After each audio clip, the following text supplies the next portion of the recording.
La sociedad capitalista en que vivimos ha distorsionado la lucha de los trabajadores por su emancipación con el sórdido fin de enterrar la memoria colectiva de la clase obrera y poder controlarla ideológicamente. Es por ello que los telefonistas y extelefonistas afiliados a la Asociación Mexicana de Trabajadores Activos, Jubilados y Pensionados 22 de abril, comenzamos a escribir fragmentos de la historia del Sindicato de Telefonistas de la República Mexicana, con el fin de contrarrestar la versión burguesa y oficialista sobre este sector de la clase obrera en México. Durante algún tiempo recopilamos información y obtuvimos el testimonio invaluable de algunos de los actores del glorioso movimiento restaurador de la democracia sindical que hoy presentamos. La industria telefónica se desarrolló al calor de las innovaciones tecnológicas que generaron un vigoroso reacomodo administrativo que obligó a la reordenación de la industria telefónica nacional como una necesidad inminente, ya que para 1947 las diferentes empresas solo comunicaban a sus clientes entre sí, pero no existía interconexión con los clientes de las otras compañías, siendo esto un obstáculo para el desarrollo industrial y comercial del capital. La conformación del Sindicato de Telefonistas de la República Mexicana sucede en un contexto donde México vive cambios en lo político, económico y social.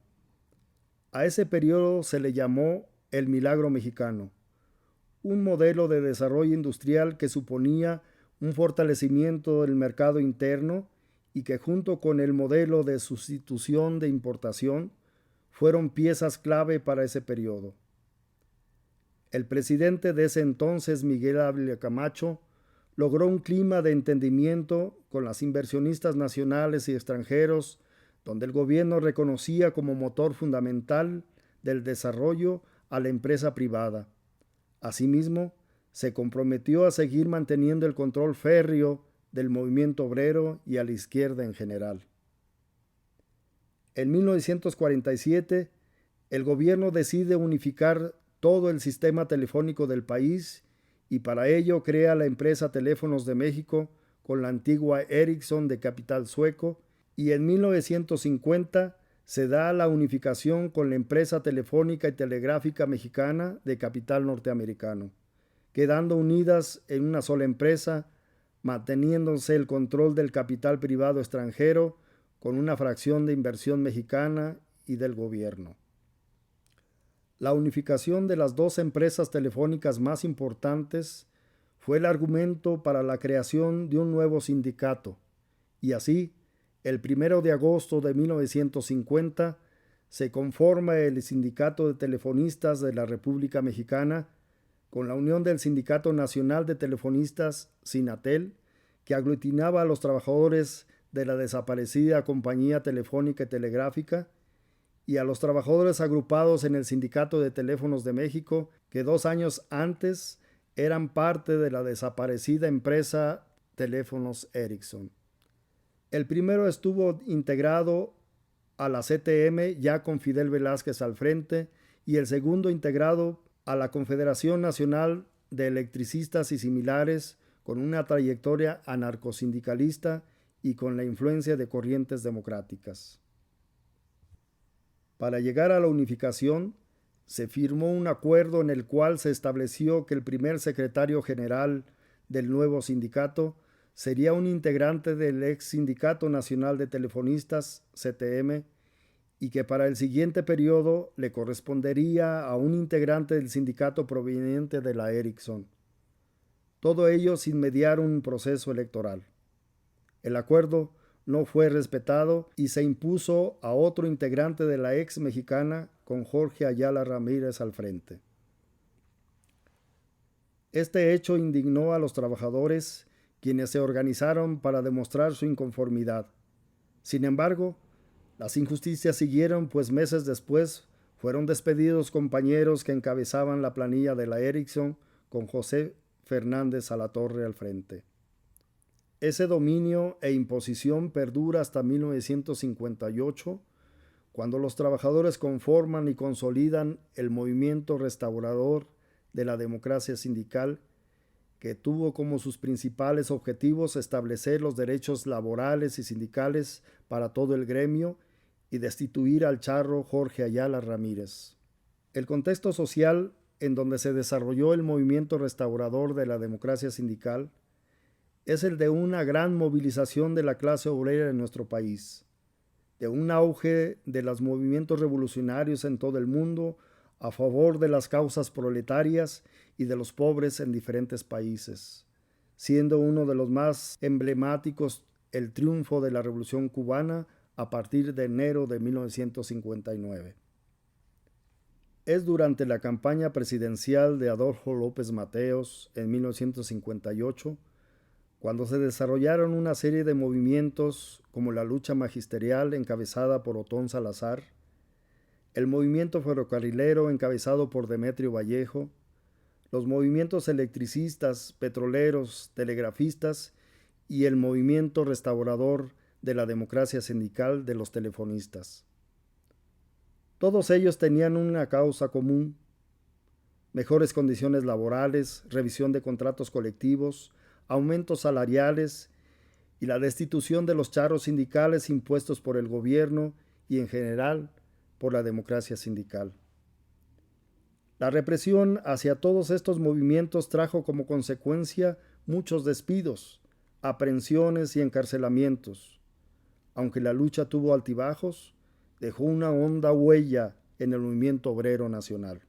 En estas condiciones de auge y represión nace el movimiento restaurador de la democracia sindical en el Sindicato de Telefonistas de la República Mexicana, cuyo testimonio e historia presentamos en este documental.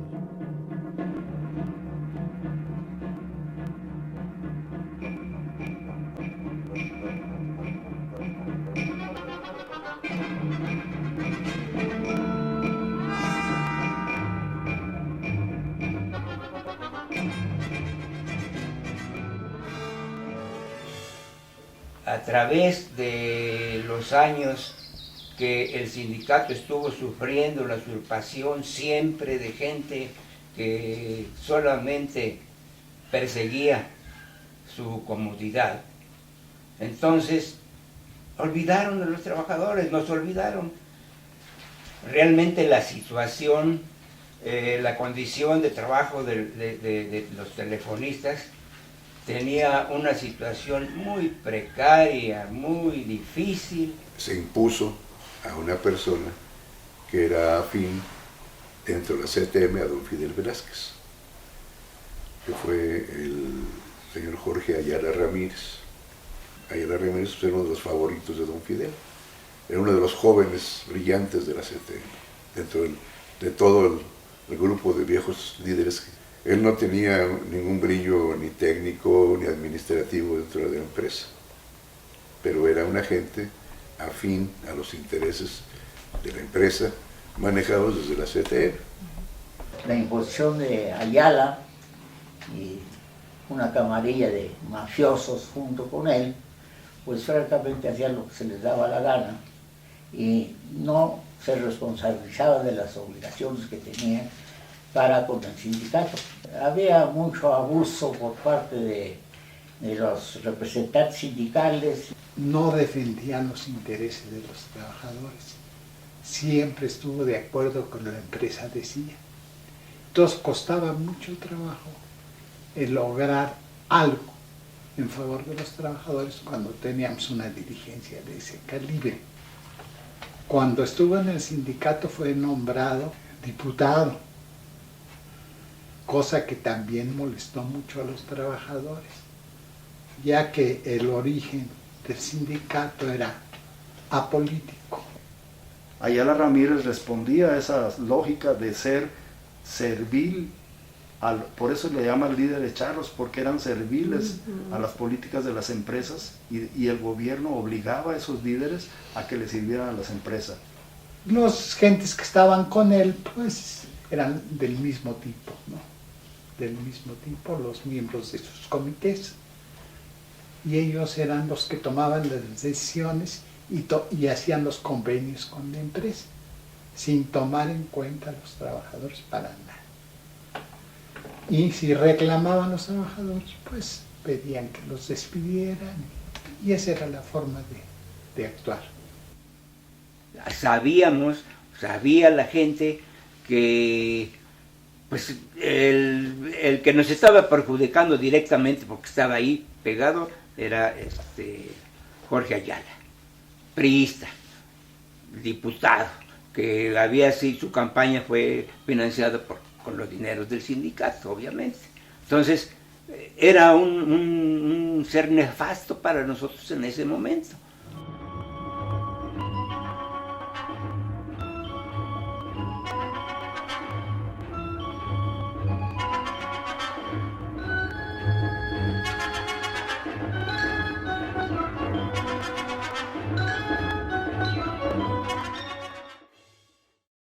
Ya a la salida del gobierno de don Adolfo Ruiz Cortines, hubo represión en contra de los movimientos sindicales. A los profesores los apalearon, a los petroleros los apalearon también, ahí en las calles de la Avenida Juárez, que es donde estaba antes Pemex. A los telegrafistas también los reprimieron, ¿sí? Total, había un ambiente de represión muy fuerte, muy pesado. Y luego Vallejo llega, triunfador del sureste, al sindicato de ferrocarrileros, pues entonces era un ambiente muy tenso, o sea, era difícil salir a la luz. Es que yo me empecé a enterar por Raúl, que se me empezó a acercar e invitarme, y entonces me dijo que se preparaba una huelga, ya me empezó a decir, pero que teníamos que estar muy unidos para lograr algo, porque si no se hacía esa unión tan fuerte, pues seguir al fracaso, y quién sabe en qué terminaría. Usted es sindicalizada, aporta sus cuotas, se le está dando mal uso. ¿Usted conoce al secretario general? No, para nada. ¿A qué hora? Si yo trabajaba desde la mañana hasta la noche. ¿Sabe qué utilidad le dan a sus cuotas? Para nada. Yo creo ni me interesaba, la verdad. No me fijaba en eso. Y me dijo, bueno, pues le voy a explicar. El secretario general es un diputado de la CTM, se llama Jorge Ayala Ramírez. De tal manera nos preparamos que llegamos al grado de sacarle a cada trabajador una firma renunciando a su trabajo. Pero eran renuncias colectivas. Entonces esas renuncias colectivas las guardamos celosamente, en caja fuerte, porque esa era un arma muy poderosa. No podían acusar, no podían equiparar de ninguna manera el delito de ataques a las vías generales de comunicación, en el caso que hiciéramos un paro, si estábamos presentando todos nuestra renuncia. Entonces era un arma muy fuerte que se coló a los oídos, ¿sí?, de la autoridad. Entonces sabían que teníamos ya cierta fuerza.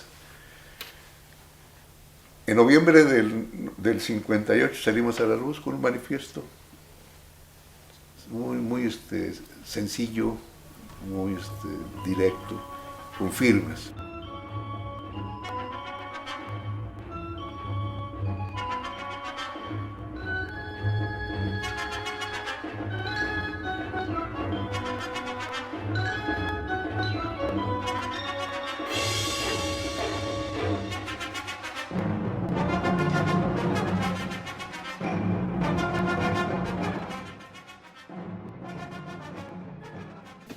Por fortuna, llegué yo a conmutadores y me encontré con un grupo de compañeros que sabían lo que estaban haciendo. Eran los representantes de nosotros. Y empezaron ellos a formular peticiones y luchar para que se modificara los convenios departamentales. Nuestras peticiones eran que se quitara al secretario general y que se hicieran nuevas elecciones.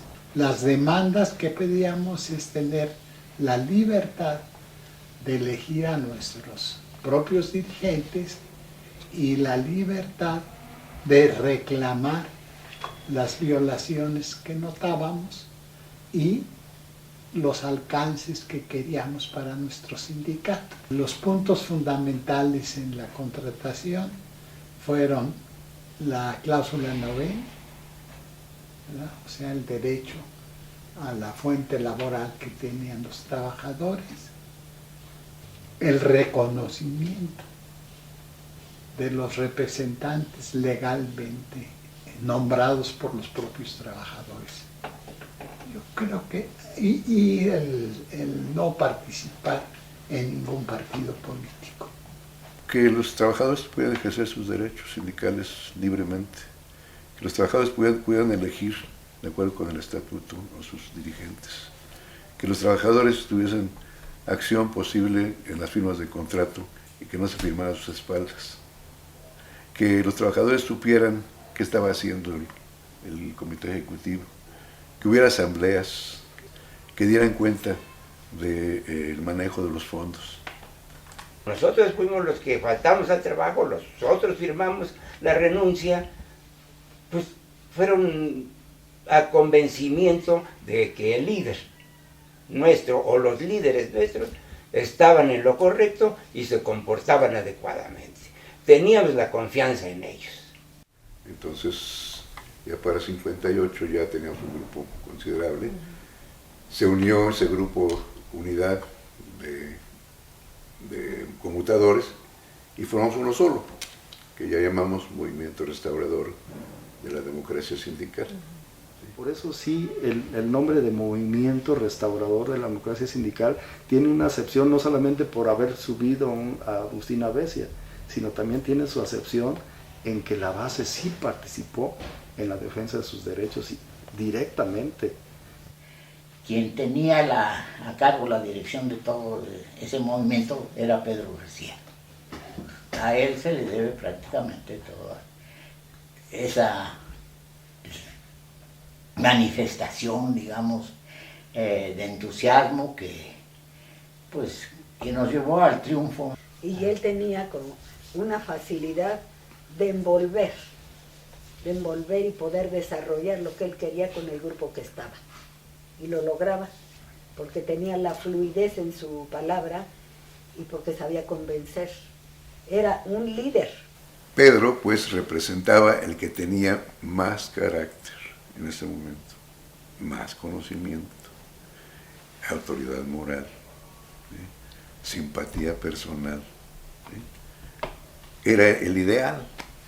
¿Sí? Pero además, Pedro, como estudiante de Derecho, tenía ligas con los líderes estudiantiles de Derecho, de Ciencias Políticas, de Medicina, de Ciencias, ¿sí? Y de Trabajo Social.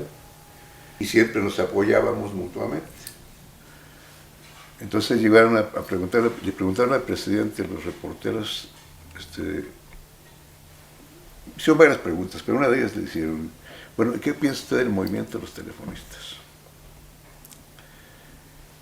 Se nos atendieron estos problemas y para que ya a Ayala Ramírez no se le entregaran las cuotas sindicales. Y todos los trabajadores de confianza, todos gritando, y no, ¿dónde van? Entonces, y en todos los centros de trabajo, ¿sí? Entonces, pues fue muy sorpresivo, y la prensa lo acalló. Pues Matos conocía bien qué estaba pasando. Como secretario del Trabajo, pues, siempre había estado lidiando con este líder sindical, con Jorge, ¿sí? Entonces él dijo, son unos cuantos jóvenes inquietos, dice. Pero no cree usted que va a haber problema. No, dice, son jóvenes inquietos, soñadores, dice. No, dice, son unos cuantos muchachos. Entonces le dije a Pedro, ¿ya viste lo que dijo que dijo el presidente? Sí, dice. Y yo que no era más violento, le digo, ¿qué tal que le vamos enseñando cuántos somos esos pocos jóvenes? Entonces ya se convocó a la asamblea para que, con la representación de muchas secciones foráneas que vinieron, principalmente las cercanas, y se determinaron hacer los paros precisamente para eso, para que se nos atendieran estos problemas y para que ya a Ayala Ramírez no se le entregaran las cuotas sindicales. y ya estaban de acuerdo, y entonces nada más que cuando nos dieran el aviso, pues nosotros suspendiéramos las actividades y nos saliéramos. ¿Qué sentiste en el momento que tú te paraste de tu lugar y saliste? Ay, pues muchísima emoción, la verdad. Ay, yo sí estaba feliz de la vida. Sí, dije, ay, ojalá y se logre quitar a esta persona de todo el comité. Y sí, hubo mucha respuesta. Las operadoras que eran a la distancia, a las 11 se levantaron, jalaron sus sillas, sacaron sus clavijas y se fueron a su casa. Y todos los trabajadores de confianza, todos gritando, y no, ¿dónde van? Entonces, y en todos los centros de trabajo, ¿sí? Entonces, pues fue muy sorpresivo, y la prensa lo acalló. Entonces, pues fue muy sorpresivo, y la prensa lo acalló.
No, la prensa fue un escándalo.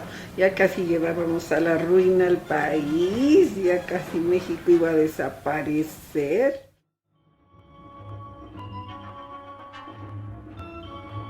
Ya había llegado el momento, porque desde antes ya la gente estaba pidiendo de que se hicieran los paros.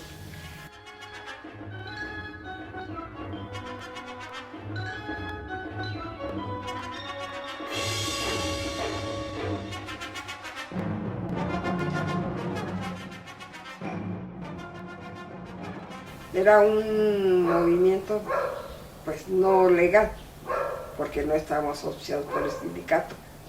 Todos los trabajadores nos salimos de la oficina y nos salimos a la calle, los compañeros pararon el sistema y de ahí se inició lo fuerte del movimiento, a partir de esos paros.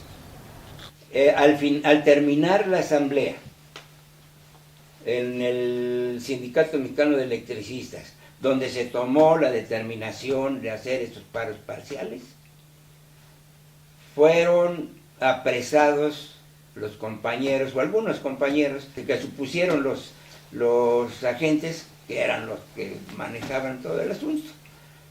Y entonces sí estuvo Pedro, estuvo Raúl Velázquez, estuvo Villicaña, que era el que generalmente dirigía las asambleas. Entonces los apresaron y los hicieron responsables de los paros. Este recorte es del periódico Novedades, fechado el 15 de marzo de 1959. Se refiere a la formal prisión a telefonistas. El juez primero de distrito en materia penal, licenciado Miguel Lavalle Fuentes, decretó la formal prisión ayer sábado al vencerse el plazo constitucional de las 72 horas a los dirigentes telefonistas aprehendidos el martes pasado como responsables de los paros y a quienes se había concedido ya la libertad bajo fianza, pero sujetos a proceso. La resolución de formal prisión fue para Pedro García Cendejas, que afirma haber sido electo secretario general del Sindicato de Telefonistas en una asamblea nacional y cuyo reconocimiento no concedido hasta ahora motivó los paros por los que se les acusó de violaciones a la Ley General de Vías de Comunicación y coacción a las autoridades. Se hizo mucha presión con otros paros, pues ya no les quedó otro remedio que sacarlos.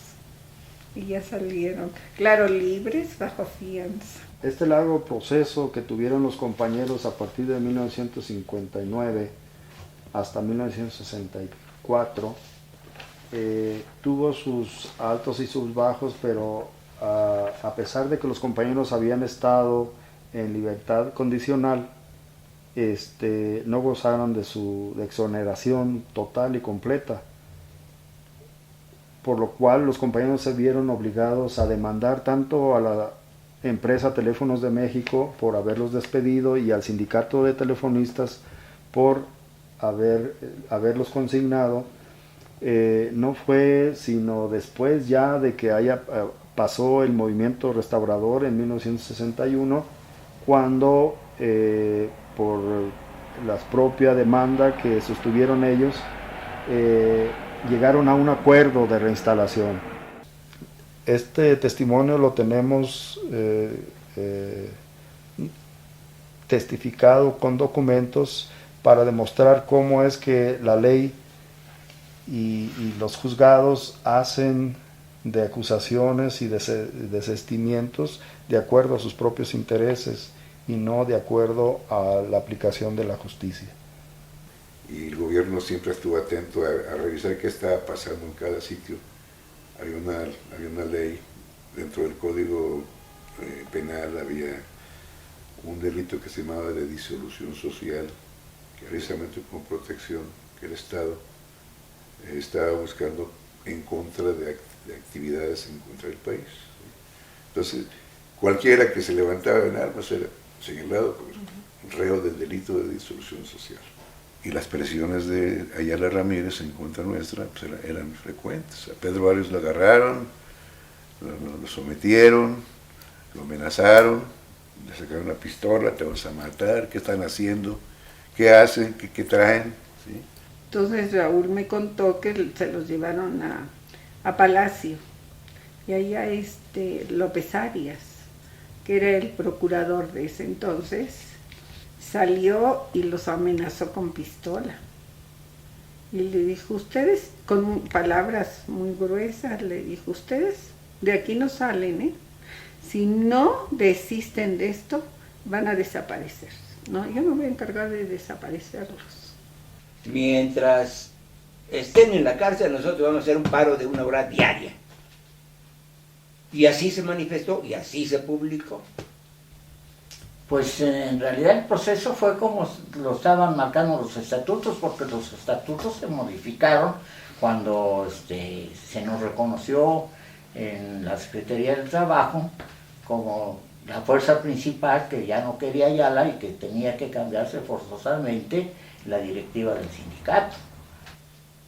Se hacían, digamos, pues mítines o juntas tanto en San Antonio Abad como en Legaria, tratando de interesar a los trabajadores para que definitivamente se acabara con la famosa cláusula novena, porque ya desde esa etapa ya los trabajadores principalmente de cables protestaron, porque en esa etapa nosotros veíamos que trataban de desaparecer el sindicato poco a poco, porque la empresa al dar trabajo a terceros definitivamente iba a tener pues costos más bajos, ¿no? O sea, que le salía más barato contratar personal que no fuera sindicalizado al personal que era sindicalizado. La cláusula novena que reglamenta que la materia de trabajo es exclusiva del sindicato de telefonistas. Y entonces la violación consistía en crear una serie de empresas alrededor del sindicato, sin sindicato, con trabajadores sin sindicato, que hacían la misma labor que los telefonistas sindicalizados. Entonces se fueron robando la materia de trabajo, al grado que hoy la mayoría de la materia de trabajo la tienen los terceros, que no están sindicalizados en el sindicato de telefonistas. Nosotros mandamos correspondencia casi diario a todas las foráneas para que les llegara la información, tanto de acuerdos como nada más volantes de los departamentos que sacaban para que se enteraran quiénes estaban con el movimiento, y también para que ellos enviaran lo que tenían allá en su sección, Y esa correspondencia fue, pues yo para mí fue vital, independientemente de la verbal que sea por teléfono, con las cabezas de los movimientos allá en el movimiento, allá en las secciones foráneas. La facilidad que nosotros tuvimos como movimiento nacional es que teníamos muy fácil la comunicación con toda la República. Y eso hacía que tuviéramos conciencia de las cosas y podríamos expresarlas. Se organizaban en el equipo telefónico de larga distancia unas reuniones donde iba Pedro con 2 o 3 gentes y le permitían que a través de las líneas usadas para la reparación, para acordar las reparaciones de los equipos, se comunicara prácticamente a todas las secciones foráneas. Entonces yo tenía encomendado por Pedro hacer la cena. En la noche me reunía generalmente 11, 12 de la noche. Ahí y me conectaba en lo que ahora son las videoconferencias, más que esté por audio. Entonces tenía a todos los activistas de todo el país conectados. Yo sentaba con mi diadema y pasaba lista. Monterrey, Celaya, ¿sí? Torreón, ¿sí? Veracruz. Y yo era el que daba los informes. ¿Sí? Siempre yo era el que informaba. Esa era mi tarea más importante de todas las que tenía yo. Y entre nosotros las llamadas telefónicas pues, las hacíamos por líneas privadas. ¿Sí? Y cuando no había posibilidad de teléfonos, usábamos un lenguaje que se llama Carolín para los telegramas, porque los telegrafistas eran amigos nuestros, eran compañeros de lucha. Entonces nos pasaban mensajes en Carolín y nadie se enteraba de qué decía. Yo creo que el arma más importante para nosotros fue el arma de la información. ¿Sí? Porque la gente quiere saber qué está pasando. Y cuando estamos en la capital, pues más o menos nos enteramos por los compañeros, pero estando en un lugar alejado, ¿verdad? Muy alejado, como Monterrey, es más difícil, la gente no tiene conexión, pero si llega la hora de la cena, toda la información que yo necesito y toda la que yo necesito se produce. Por fortuna, pues se siguió el segundo paro y ya se estaba afectando a la empresa. Ya no era fácil. Ya, por ejemplo, en computadores, los gerentes, presidentes de las empresas, oigan, ¿qué pasa? No me van a dar servicio. Ya está mi aparato aquí sin funcionar y ustedes se me van. Cosas así, ¿no? Y la empresa pues, dejaba de ganar, absolutamente. Dejaba de ganar porque se interrumpían algunos equipos y no los iban a arreglar los responsables. Entonces empezaron a perder dinero y yo creo que fue una de las cosas, oye, pues, vamos a arreglar el asunto, gobierno. Yo les voy a dar la facilidad para que sigamos revisando los convenios y a ver cómo le hacemos y todo eso, y tú ya sueltas los otros, porque pues, ¿qué es lo que vamos a hacer? Llega a un arreglo. Creo yo que es lo que pasó.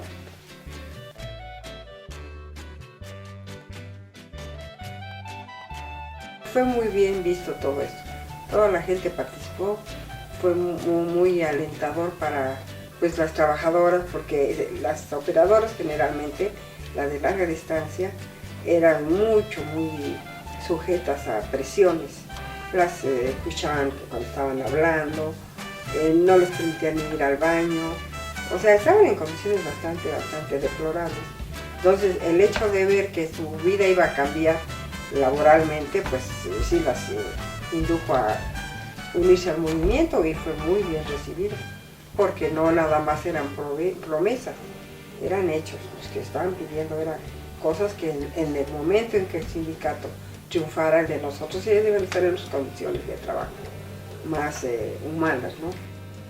Sí estábamos luchando también en contra del gobierno, no específicamente con la presidencia, pero pues sí con su Secretaría de Trabajo.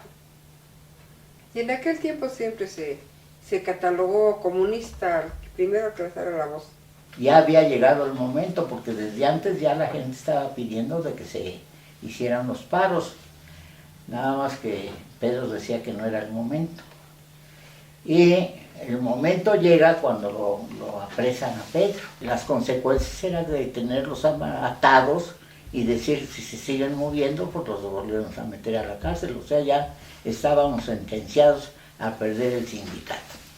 Y la cosa está de que Pedro, en realidad, se sostuvo hasta lo último. El hecho de que estuviera, por ejemplo, Gustavo Alcázar con la cláusula de discusión, Pedro García, Rojas, los tres principales que habían iniciado esto, Raúl Velázquez. Raúl Velázquez, los cuatro, pues estaban impedidos en participar en muchas situaciones.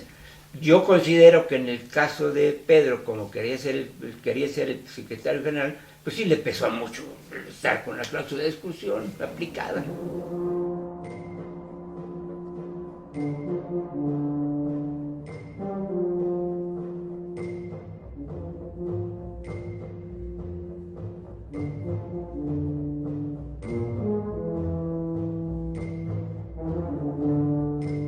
En una ocasión, los afectados por la cláusula de exclusión y que estaban como dirigentes del movimiento restaurador se reunieron con 2 o 3 gentes, no me tocó a mí, y dijeron, bueno, pues ¿cómo vamos a arreglar esto? Pues, y la propuesta de Pedro fue que, bueno, pues que él iba a poner su sustituto y que cada quien pusiera el suyo. Entonces, en muy petit comité, decidimos con Pedro que si algo le pasaba, yo me levantaba en armas, inmediatamente. Ahora, lo que está ahí muy importante es cómo se hace el traslado de la fuerza sindical que encabezaba Pedro García Estejas hacia mí. Yo creo que teníamos alrededor del 80% de los trabajadores a nuestro favor. Eso nos hizo decidir llevar a cabo los paros de 10, 11 y 12 de marzo. A base de seguir con la presión, nos concedieron que se hicieran nuevas elecciones. Entonces ahí el candidato de nosotros era Pedro García Cendejas. En el caso de Pedro no lo aceptó la Secretaría de Trabajo y legalmente nos dijo que no. Y entonces propusimos a Agustín Avessia, que se hicieron las elecciones y ganó. Y en el año de 1959 entró ya como secretario general del sindicato. Se señaló el día 5 de junio para tomar posesión del sindicato.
Primero, unidad, democracia y lucha social como lema del sindicato.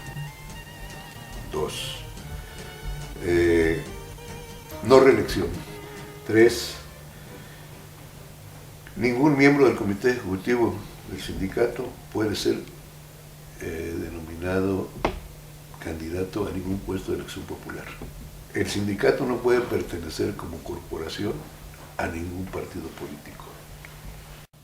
Otra de las cosas muy importantes que tenía es que el sindicato era una parte de la sociedad completamente independiente, que no tenía por qué sujetarse a ninguna otra cosa si no era a sus estatutos y a sus acuerdos. Por cada centro de trabajo había una cantidad de X de representantes, entonces podían estar reclamando los derechos en forma directa, no esperar hasta que llegara. Empezamos a ganar las delegaciones en cada departamento. Entonces, antes estaban los delegados del Charrisboy y los fuimos quitando y empezamos a ganarle. Después de eso, les enseñamos a los compañeros, a las compañeras, que se aprendieran sus estatutos y su contrato colectivo, porque así como tenían obligaciones, también tenían derechos, y las dos formas era muy necesario que conocieran cuál era su forma de pedir o de dar, ¿verdad? Y fue pues para nosotros muy valioso porque nos enseñó a tener confianza en nuestros líderes y a luchar por nuestros derechos. La instalación de las guarderías, que sí, la guardería inmediatamente empezó a funcionar y además sí logramos poder participar en lo que peleábamos, llegar a la primera categoría, que eran los inspectores, y que sí logramos infiltrar la mujer. Manejábamos hasta dinero para andar en la calle. Entonces, ese problema de los inspectores solo sentían que los hombres lo podían hacer. Y los delegados eran la personalidad y la representación legítima de los trabajadores y se hacía valer los intereses de los trabajadores. En eso consistía de que esos 3 años estaba en controlar el sindicato. Por eso decíamos que los estatutos habían sido muy importantes, porque eso dio otra forma de organización. ¿Sí? En esa organización hubo más delegados que representaran a los trabajadores. Los famosos convenios departamentales fueron por eso, porque había condiciones específicas para ese departamento. Eso, por un lado, dio mejores condiciones de trabajo y por otro lado dio consolidación del sindicato, porque entonces ya el trabajador sintió que su sindicato sí servía para algo.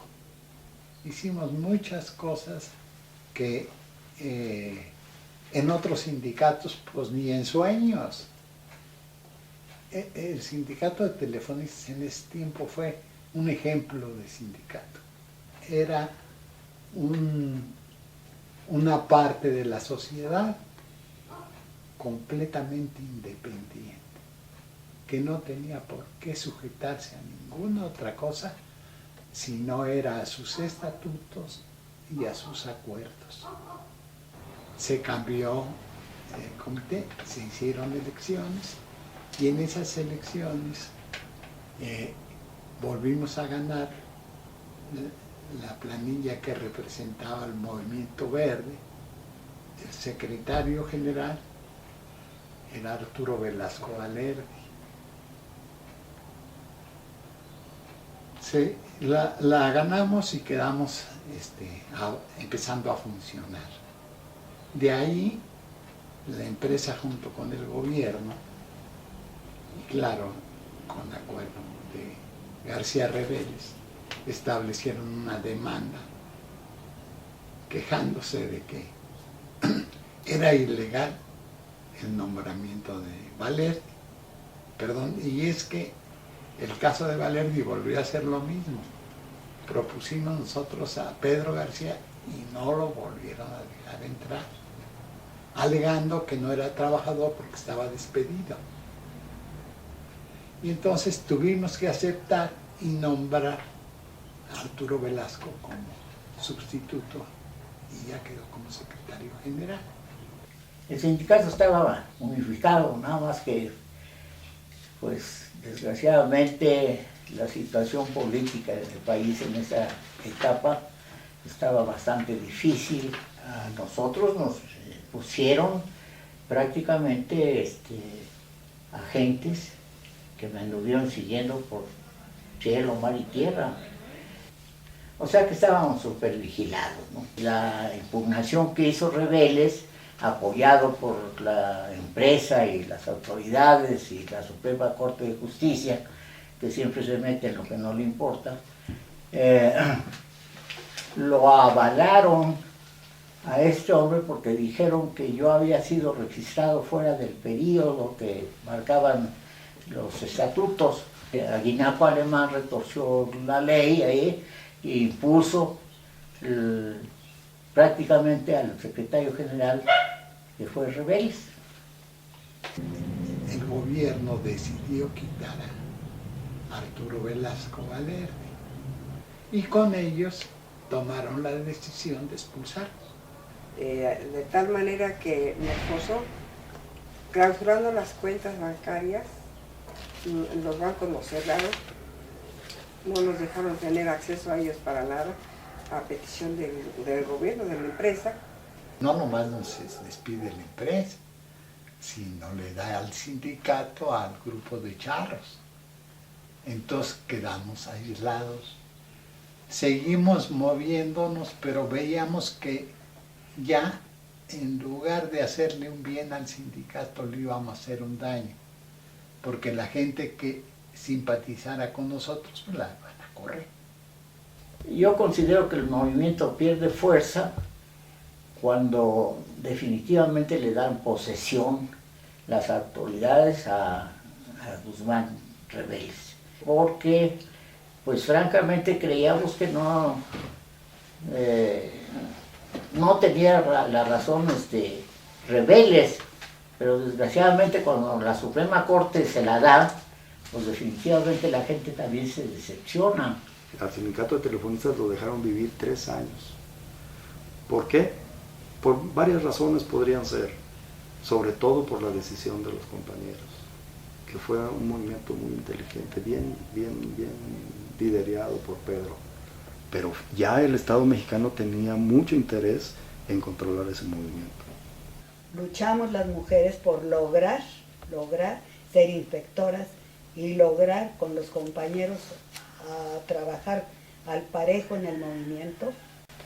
Duré 17 años y medio trabajando en teléfonos hasta que fuimos despedidos en lucha sindical en el año de 1967. Es muy difícil a través de los años entender que no ha habido avance, que está siendo difícil cada día más que tengan la conciencia sindical a la altura de las circunstancias. Y me puede por eso, porque siento que hemos, pues tal vez, no superar el que hay otros horizontes para poder estar mejor y defender todo lo que en esa época nosotros hicimos. Finalmente abrazar un movimiento implica reconocerse como parte de los trabajadores de este lado, de esta clase social a la que pertenecemos. No es un asunto de ser rijoso por serlo, sino tenemos una larga historia. Y la historia de México está llena de luchas y de sacrificios en los cuales nos reconocemos y también de los cuales somos beneficiarios. Entonces, rescatar la historia, nuestra historia, es reconocernos como clase social, es decir a las nuevas generaciones, esto somos finalmente, y esto es nuestro derecho, y esta es nuestra lucha, y bienvenidos a la lucha, ¿no?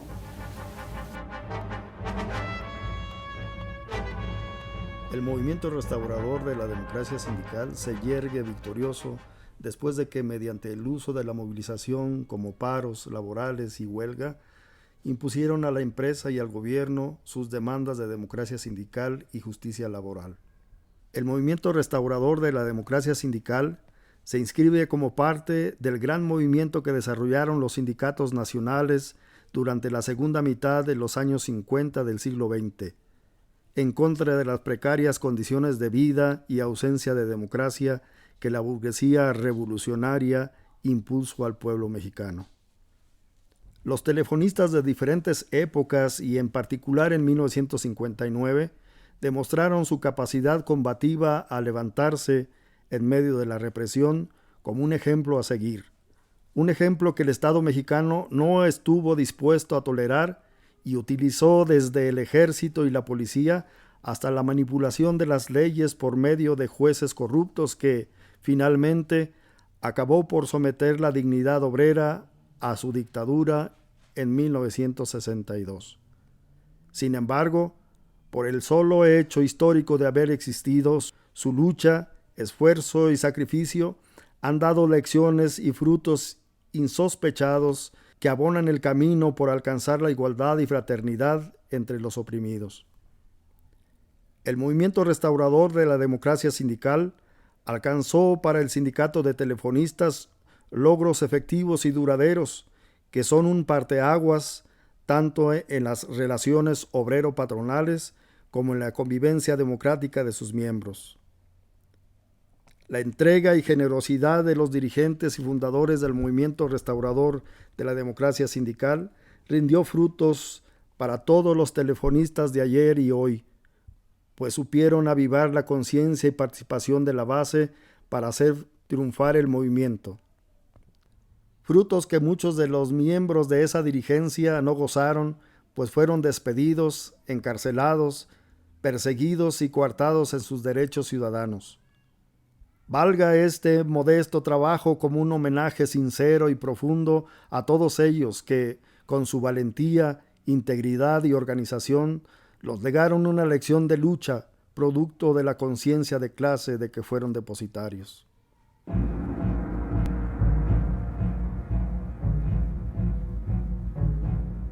Logros en lo democrático.